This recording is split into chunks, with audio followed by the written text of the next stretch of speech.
तो guys finally 14 मई 2024 की जो डेट है वो आ गई है। जो मैक कमेटी है, माइग्रेशन एडवाइजरी कमेटी, उन्होंने अपनी जो रिपोर्ट है वो सबमिट करा दी यूके गवर्नमेंट को। बहुत से लोगों ने खबर डाली हुई थी, शो डाला हुआ था कि वेट कर लें, क्या पता 14 मई को जो रिपोर्ट सबमिट हो, क्या पता मैक जो कमेटी है वो अपने रिव्यू में बोले कि आप इस PSW को भी क्लोज कर दें। जैसे उन्होंने यूके गवर्नमेंट ने कह लिया कि जो डिपेंडेंट वीजे के वर्कर्स के जो डिपेंडेंट वीजे हैं जी, जो साथ फैमिली आती है, जो लोग स्टडी वीजा पे यूके आते हैं, तो उनके भी बैन उन्होंने कर दिया था। तो पॉसिबिलिटी थी कि 14 मई को जो मैक कमेटी है वो बोल दे कि आप PSW को भी क्लोज कर दें। तो बहुत से लोग इस बारे में बात कर रहे थे, बहुत से लोग नेगेटिविटी फैला रहे थे, लेकिन फाइनली 14 मई की जो डेट है वो आ गई है। और कह लें कि जो मैक कमेटी है उन्होंने पॉजिटिव रिस्पॉन्स दिया है और ग्रेट न्यूज़ है, बहुत ज़बरदस्त न्यूज़ है। जो लोग यूके में स्टडी वीज़ा पे रह रहे हैं या जिनका प्लान है यूके स्टडी वीज़ा पे आना, तो गैस मैंने तकरीबन उस पूरी कह लें कि रिपोर्ट में से एक पोर्शन निकाला है कि जो पोर्शन आपके लिए बहुत ज़्यादा इंपॉर्टेंट है, आपने वो सुनना है। तो गाइस स्टार्ट करिए आज की वीडियो को।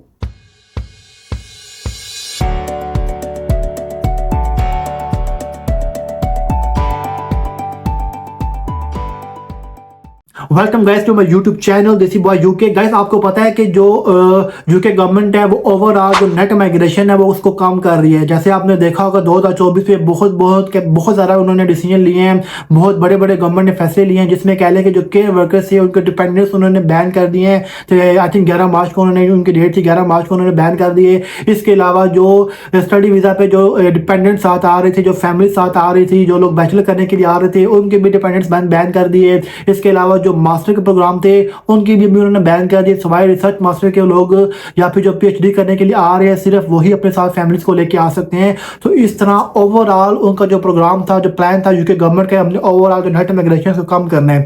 तो ये जो PSW पोस्ट स्टडी वर्क के बारे में आपको पता होगा कि जो लोग अपनी जो डिग्री मुकम्मल करने के बाद उनको 2 साल का जो वीज़ा मिलता है जी, पोस्ट स्टडी वर्क वीज़ा, इस वीज़े पे वो लोग काम कर सकते हैं 2 साल के लिए।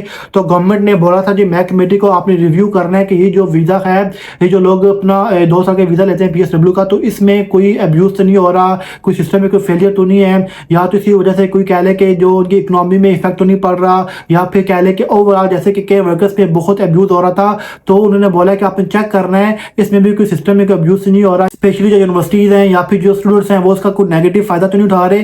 तो मैक कमेटी को 14 मई को रिपोर्ट सबमिट करवानी थी, जो अपनी फाइंडिंग्स थी उन्होंने उसको बताना था। तो जो उन्होंने फाइंडिंग्स दी हैं जी, उन्होंने बहुत ज़बरदस्त बात की है। इसमें आपको स्क्रीन के ऊपर नजर आ रहा होगा, the committee categorically mention that there was no evidence of widespread abuse of this visa category that is graduate route. The risk of abuse are low on account of the limited number of conditions the route imposes. However, the report mentions that the exploitation may be happening because of poor practices by agents who may be mis-selling UK higher education.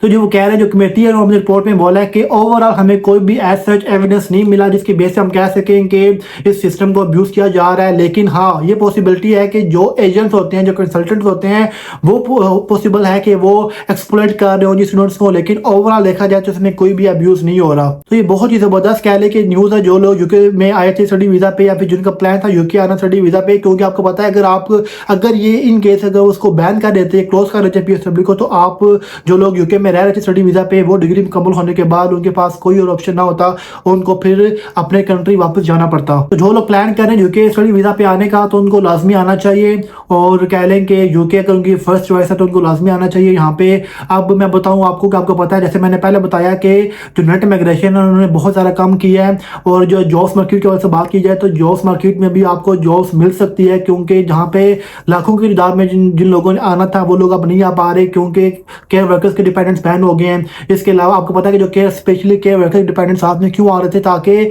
आप late से अगर एक wife ने apply किया जी, main applicant wife थी care worker की, तो वो अपने साथ हस्बैंड को भी लेके आ रहे थे, अपने बच्चों को भी लेके आ रहे थे। तो जो हस्बैंड था वो फुल टाइम जॉब, कोई भी जॉब करना चाहे तो फुल टाइम जॉब कर पा रहा था। लेकिन अभी डिपेंडेंट्स बैन कर दिया, जिसकी वजह से जो मेन एप्लीकेंट्स हैं उन्होंने भी डिसीजन चेंज कर लिया है कि हम लोग भी नहीं आएंगे, क्योंकि हमारे साथ फैमिलीज नहीं आ रही। तो बहुत नेट माइग्रेशन कम हो गई है। जैसे जो स्टूडेंट्स हो गए उनके भी साथ डिपेंडेंट्स नहीं आ सकते, जो मास्टर वाले वो भी अपने साथ डिपेंडेंट्स को लेकर नहीं आ सकते।